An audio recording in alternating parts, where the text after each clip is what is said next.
Donald Trump has picked Senator JD Vance of Ohio to be his next running mate and future vice president.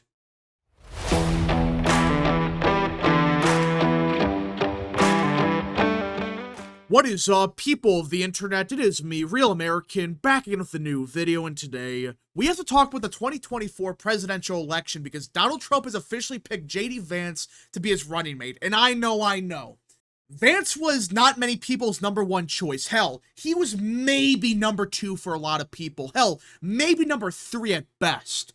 But I am getting sick and tired of these people on Twitter, on hell, any social media platform, on the news, all of that, saying some absolutely crazy stuff about Vance. So much so I decided, you know what? We're going to go over all these claims about Vance being an awful choice, about him being unelectable and all of that, because quite frankly, 95% of the arguments that people use, they're complete bullshit. And I want to start with the arguments that make kind of sense, but then go on to the things that are just flat out crazy. And I want to start with loyalty and experience, because of all the issues about Vance, the quote-unquote issues, these are actually legitimate concerns about Vance that make sense. Obviously, back in 2016, Vance was not a fan of Trump. Hell, he was a never-Trumper. It was insane. He was not a big fan of Trump. He outright hated him. I think he called him Hitler or something. Either way, he was not a big fan of Trump back in 2016. But this is my issue with this idea that, well, he was a never-Trumper 10 years ago. That means he's still a never-Trumper. People can change. We have seen plenty of Republicans, not just, shitty ones, but really good ones, go from never-Trumpers to pro-Trumpers. Like, look at Mike Lee of Utah. Back in 2016, Mike Lee was a never-Trumper. He flat out called for Trump to step down. Yeah, in October. So, Mike Lee has one of the best voting records in the Senate. Clearly. Especially for Utah standards. And now he's a pro-Trump Republican. But 8 years ago, he was a never-Trumper. He voted for Evan McMullen, of all people, just like JD Vance. And now we know Mike Lee as one of the most loyal people in the Senate for Trump. That's why I have a big problem with this idea that, well, JD Vance is an awful pick because of loyalty. People can change. There's been plenty of people, the same people, by the way, saying that Vance is unloyal because he was a never-Trumper 10 years ago. Half of these people were never-Trumpers 10 years ago. So what the hell are you talking about? Vance can change. He did change. He actually gave very good responses to this issue. He flat out said he thought Trump was going to be a bad president. And it turns out, no. Trump was a really good one. There's plenty of people that thought the same thing. They thought, oh, this guy's not going to be good. But it turns out, no, his policies actually worked. He was a good president. So, the first argument of loyalty, I think is just, on paper, I can understand it. But in reality, I don't think it works. I don't think it holds up because we have plenty of Republicans like Mike Lee that were never Trumpers 10 years ago and are now considered very loyal Republicans to Trump. Now, as for the issue of experience, I'll give you that. He doesn't have the most experience in politics. I get that. But here's the thing. He's going to be the vice president for 4 years. Theoretically, he's going to learn from Trump what to do. So, this is possibly the best experience anyone could get in the realm of politics, being the vice president. Yes, Vance isn't going to run the country, but he's going to learn from Trump how to run things. He's going to be in the White House for 4 years.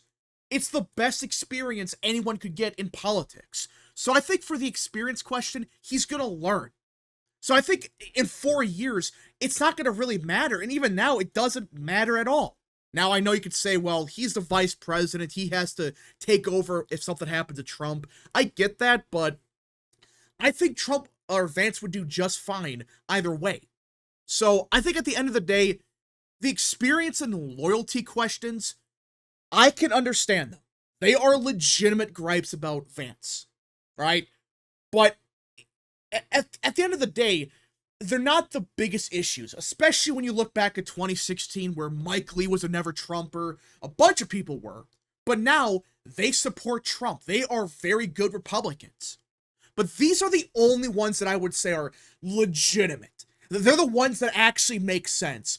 But after that, the arguments against Vance just go off the freaking rails. Because, okay, experience and loyalty, they make sense. Vance isn't, he's not experienced in this stuff. He doesn't have a track record of being necessarily a pro-Trumper back in 2016, but now he is. But as for the other stuff, let's go to the idea of he adds nothing to the ticket, which I personally believed before he was picked as the vice president. I thought he added absolutely nothing to the ticket. Now, compared to people like Youngkin, people like Zeldin, hell, even Rubio, you could argue, I still think Vance doesn't add the most to the ticket. I still think at the end of the day, someone like Zeldin or Youngkin, they would have added way more to the ticket, obviously. I mean, Zeldin nearly won New York. Youngkin's the governor of Virginia. So they would have added a lot to the ticket. I get that. Hell, I actually believe that. I wanted Youngkin or Zeldin for that exact reason. They add so much to the ticket. But the idea that Vance adds nothing to the ticket is crazy. There is two things he does add that no one talks about. Number one, he's the successor to Trump. But let's just face it. When Trump is out of office in 4 years, more than likely Vance is going to be the successor. That's the reality of it. And you want someone like Vance. You don't want Tim Scott. You don't want Nikki Haley. Hell, even Marco Rubio. That's a big question mark. Doug Burgum, would he even run in 4 years? I don't think so. But JD Vance as a successor adds so much to the ticket because he's gaining experience in the White House. But number two, and this is something that, for whatever reason, a lot of people on Twitter just are not talking about. This right here. The Teamsters Union, which we have talked about for months, potentially supporting Trump, they are praising the JD Vance pick. This is something huge. And if Trump gets the endorsement of Teamsters, you could argue it's because of JD Vance. So much for this idea that he adds nothing to the ticket. Bull crap. If he adds nothing to the ticket, why the hell is the president of one of the largest unions in America, one, by the way, that Trump is trying to win over? This is a group that if Trump wins, Biden's pathway to the presidency through the Rust Belt is all but dead. If he adds nothing to the ticket, why is he praising Vance? He might support Trump now just because he picked JD Vance, because he's pro-worker, because he's pro-America, all of that. So he does add something to the ticket. In fact, he actually solidifies Trump's appeal with working people. I understand that Trump is already doing very good with these voters, but let's face it, JD Vance's story is going to hit right at home with a bunch of people, sadly. It just is. It's a very sad story. Look up Vance's life. It's horrible. It is not good. But sadly, millions of Americans went through the same crap he did. And I really believe people are going to look at that and say, wait a minute, this guy understands what the average Joe has to go through in life. He understands it. It's not some, politician that's been in Washington for 30 years. This is someone that's lived through what we lived through. He understands our pain and suffering. So I really believe that there are some voters, not a lot, but there are some voters that look at this pick and realize, wait, JD Vance is one of us. He grew up in an awful household. It was bad. Look it up. It's right on his wiki page. It is not good. But sadly, tens of millions of Americans go through the same crap he did. Now, does this mean that they're going to all vote for Trump just because of Vance? No. But I do think there are going to be some that look at this and say, you know what? Trump made an excellent pick for vice president. He actually is going to understand what we're going through because his running mate went through the same crap we did. Again, I'm not saying that's going to flip hundreds of millions of voters, but I still think there are going to be some voters that believe that. But this idea that Vance added nothing to the ticket is false. But some people think, no, JD Vance adds nothing to the ticket. Not only that, but he actively hurts Trump. And this is where we get to the realm of just stupidity. I've heard a lot of dumb stuff, but this idea that JD Vance is going to cost Trump the presidency is stupid. Now, like I was saying earlier, I think Vance does appeal to some people. They realize, wait, this guy went through the same stuff we did. We may support Trump because of it. But that's such a small share of the vote. That's going to be for anyone. Outside of Youngkin or Zeldin, none of the VP picks were going to sway tens of millions of voters over to Vance, or Trump, I should say, because of Vance. No vice presidential pick would have done that. Hell, even Youngkin and Zeldin, they would have helped Trump in places like New York, Virginia, etc. But this idea that they would have added 50 million new voters is crazy. That would have never happened. But these people really believe that JD Vance actively hurts Trump because back in 2022, he did worse than Trump in Ohio. Which, okay, yeah.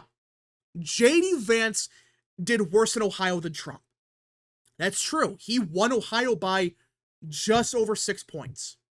But in 2020, Trump won it by around 8 points.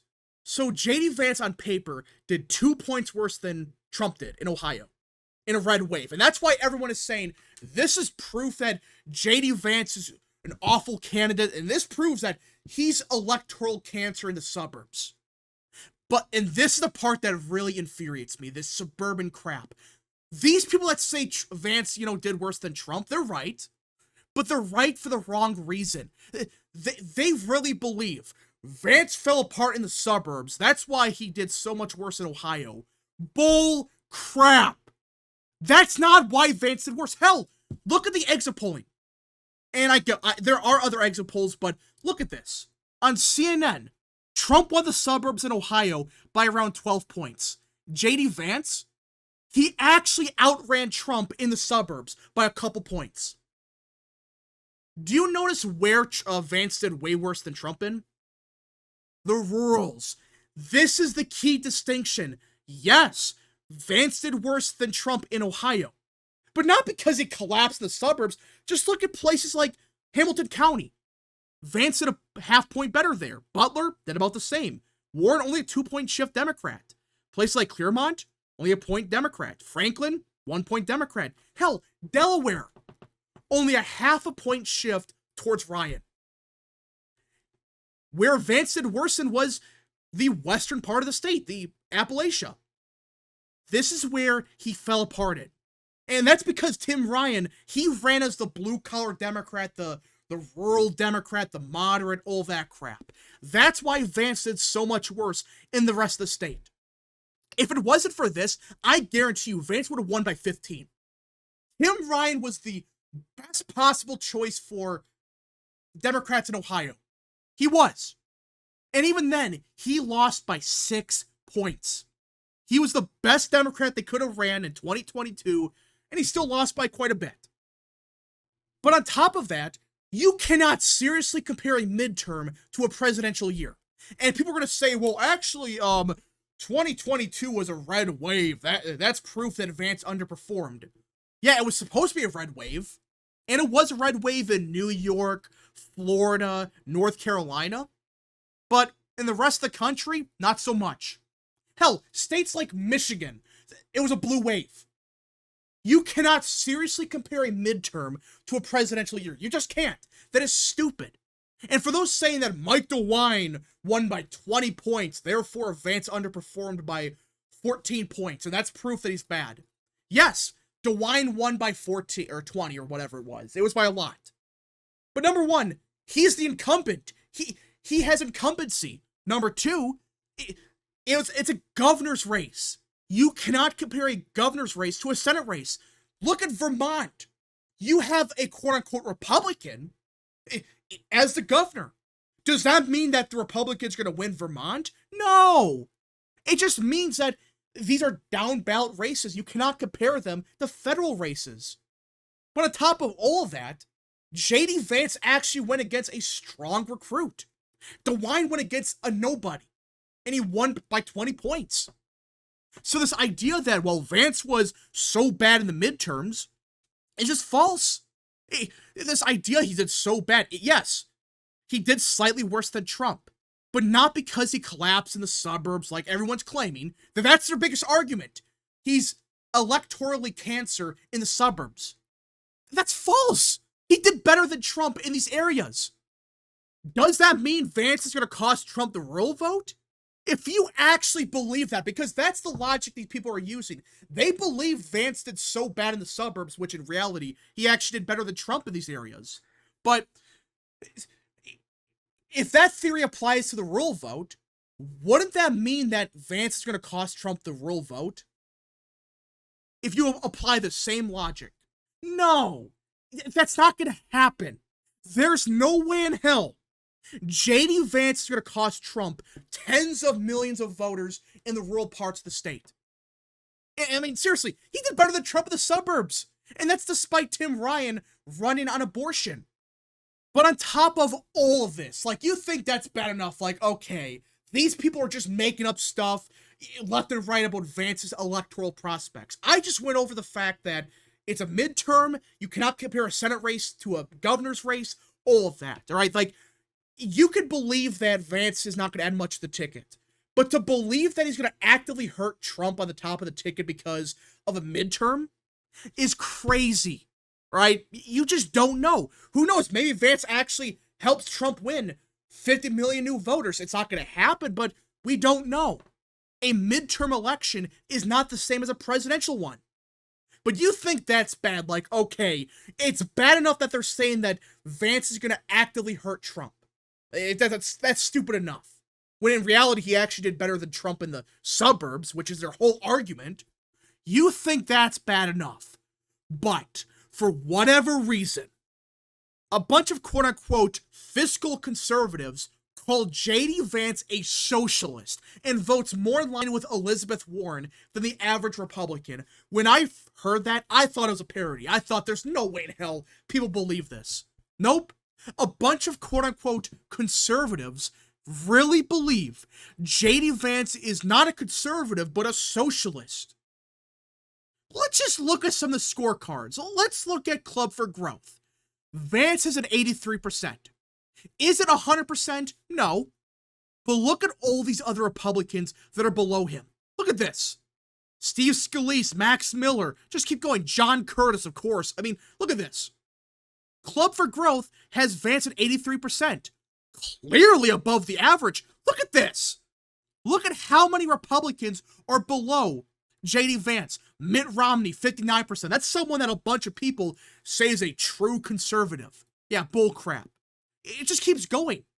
So that's one scorecard. Like, okay, JD Vance, he has an above average voting record in the Club for Growth scorecard, but what about Heritage Foundation? Oh, wait. 93%. Look at all these Republicans below him. Look at this.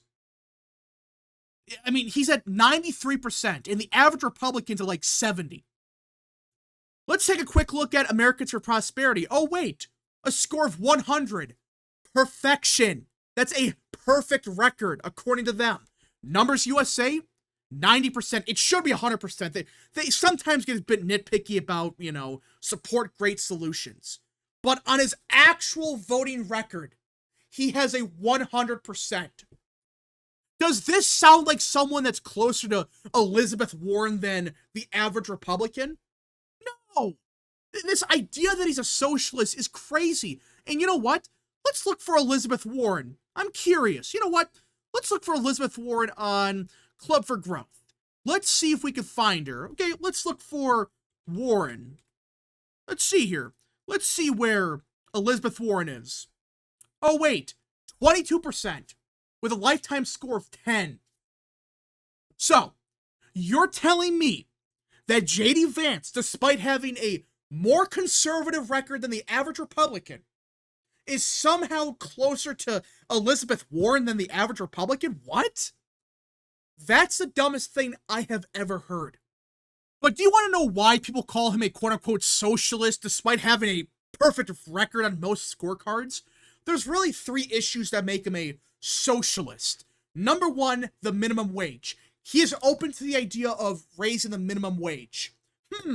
George W. Bush in 2007 increased the minimum wage. Is he a socialist?